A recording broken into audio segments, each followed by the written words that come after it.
Continue with chapter number 7, subsidiary books, cash books. In this video we are going to discuss first numerical of simple cash book. जैसे हमें पहले ही पता है कि कुछ numerical हमने सिंपल कैश बुक, कुछ हमने डबल कॉलम कैश बुक के पढ़ने हैं। सिंपल कॉलम कैश बुक का क्या मतलब होता है? सिंपल कॉलम कैश बुक में अमाउंट का एक कॉलम होता है, ठीक है।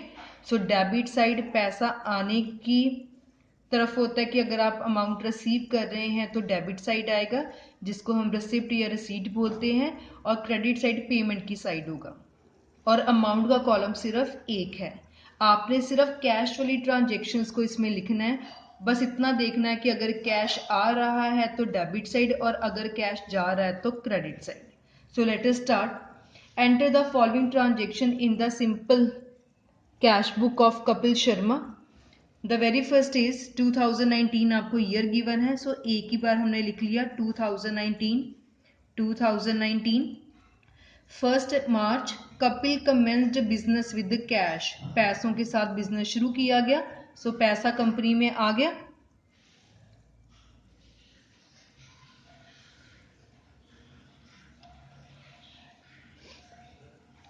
सो पैसा कंपनी में आ गया, सो पैसा आ रहा है, सो डेबिट साइड लिख लेंगे to capital account that is on 1 March with ₹65,000। 3 March bought goods for cash, goods खरीदी है पैसे देकर, पैसा जा रहा है, सो 3 मार्च को पैसा जा रहा है, गुड्स खरीदी हैं, सो लिख देंगे by purchases 6850। 4 March paid to Mohanlal, पैसे पे किए हैं फिर पैसे जा रहे हैं, सो बाय मोहनलाल। 4 मार्च की ट्रांजेक्शन है 950। देन 6 मार्च डिपॉजिटेड इनटू बैंक, बैंक में पैसे जमा कराए। जब हम बैंक में पैसे जमा कराते हैं तो कंपनी के बाहर ही पैसा जाता है, फिर पैसा बाहर जा रहा है, कहाँ जा रहा है? बैंक में जा रहा है, सो बैंक अकाउंट लिख लिया with ₹40,000। Clear? Then 7 March paid for office furniture in cash, office का फर्नीचर खरीदा गया है, पैसे पे किए गए हैं, फिर पैसे जा रहे हैं बाहर, सो पेमेंट के साइड लिख लेंगे by furniture 4650। Then sold goods for cash, goods बेची हैं और पैसा आ रहा है हमारे पास, सो पैसा आ रहा है, अगर रिसीव कर रहे हैं तो डेबिट साइड लिखेंगे। 9 March to sales 30,000। Then 12 March paid wages in cash, pay किया गया है, वेजेस पेमेंट हो रही हैं, सो बाय वाली साइड लिखेंगे by wages 1200 12th March. Moving to next 13th March paid for stationery, फिर स्टेशनरी खरीदी और पेमेंट हुई, सो पेमेंट वाली साइड लिख देंगे by stationery, amount is 400 13th March. Next है sold goods for cash, goods बेची और पैसा आ गया, पैसा रिसीव कर रहे हैं तो डेबिट साइड आ जाएगा। 15th मार्च सेल्स की और पैसा मिल गया to sales account, amount is 25,000। बस हम इतना ही कर रहे हैं कि अगर पैसा आ रहा है तो डेबिट साइड, अगर जा रहा है तो क्रेडिट साइड।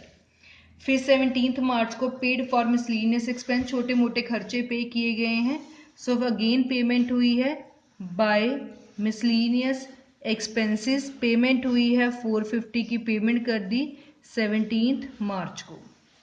फिर आपको बोला गया है रिसीव्ड कैश फ्रॉम तिलक, तिलक से पैसा रिसीव किया, पैसा आ रहा है 4850, सो पैसा आ रहा है, डेबिट साइड लिख लेंगे to Tilak account 4850। Moving to next 21 March withdrew for domestic use, domestic use के लिए हमने कैश विड्रू किया है, तो कंपनी में से बाहर पैसा जा रहा है, पेमेंट ही एक तरह से हो रही है 2500, सो पेमेंट साइड लिख देंगे 21 मार्च। पर्सनल यूज के लिए कहा है, उसको हम क्या बोलते हैं? ड्राइंग्स 2500। देन है पेड सैलरी, पेमेंट साइड आएगी, पेड रेंट पेमेंट साइड आएगी, paid electricity bill payment side आएगी, paid for advertising payment side आएगी, पेड इनटू बैंक, बैंक में पैसा जमा कराए पेमेंट साइड आएगी। सो सभी पेमेंट्स है, इसको सारी पेमेंट साइड लिख लेंगे हम। सो 22 मार्च को हमने सैलरी पे की है, पेमेंट की है, सो बाय सैलरी 4000। 25 मार्च को रेंट पे किया है, सो बाय रेंट अकाउंट 900। 28 मार्च को इलेक्ट्रिसिटी का बिल पे किया है, सो बाय इलेक्ट्रिसिटी अकाउंट 360 350। देन 29 को एडवर्टाइजमेंट के लिए पे किया है, एड्स वगैरह के लिए, सो एडवर्टाइजमेंट अकाउंट 400। लास्ट में हमने 31 मार्च को बैंक में पैसा जमा कराया, सो बाय बैंक अकाउंट 25,000। सो सभी एंट्रीज हमने लिख ली। बस लास्ट में हमें इसका जो है बैलेंसिंग करनी होती है डेबिट और क्रेडिट की। और इस क्वेश्चन में अगर हम डेबिट में प्लस करें तो ये हमारे पास आ रहा है 1,24,850 और क्रेडिट साइड बैलेंस कम है। जैसे हम लेजर अकाउंट का बैलेंस करते हैं सेम आपको यहाँ भी वैसे ही बैलेंस करना है। सो डेबिट साइड सभी वैल्यूज को प्लस करके हमारे पास आ रहा है 1,24,850। इसमें से सभी डेबिट वाली अमाउंट को माइनस कर देंगे, क्योंकि क्रेडिट साइड वाली अमाउंट को माइनस कर लेंगे बिकॉज क्रेडिट साइड बैलेंस कम आ रहा है। सो यहाँ लिखेंगे बाय बैलेंस कैरी डाउन और माइनस करके आपकी बैलेंसिंग फिगर आ गई 37,200, जिससे हमारी डेबिट और क्रेडिट साइड इक्वल होगी। बैलेंस हमेशा मंथ के एंड में कैलकुलेट करते हैं। सो 31 मार्च को जो पिछले मंथ का क्लोजिंग बैलेंस होगा वो अगले मंथ का ओपनिंग बैलेंस आ जाएगा। जब आपने एक बार टोटल कर लिया, नेक्स्ट लाइन में आपने लिखना है, ठीक है। सो 1 अप्रैल का ये ओपनिंग बैलेंस होगा, to balance brought down 37,200। Balance बोला है तो आपको बैलेंस वाली अमाउंट लिखनी है। सिंपल कैश बुक बहुत इजी है, जैसे हमने लेजर अकाउंट सीखा कैश का वैसे ही है। जिस एंट्री में कैश आ रहा है बस वही एंट्री हम लिखेंगे। आपको बस एक बात का ध्यान रखना है, अगर आपको कैश रिसीव हो रहा है, पैसा कंपनी में आ रहा है तो डेबिट साइड लिखेंगे।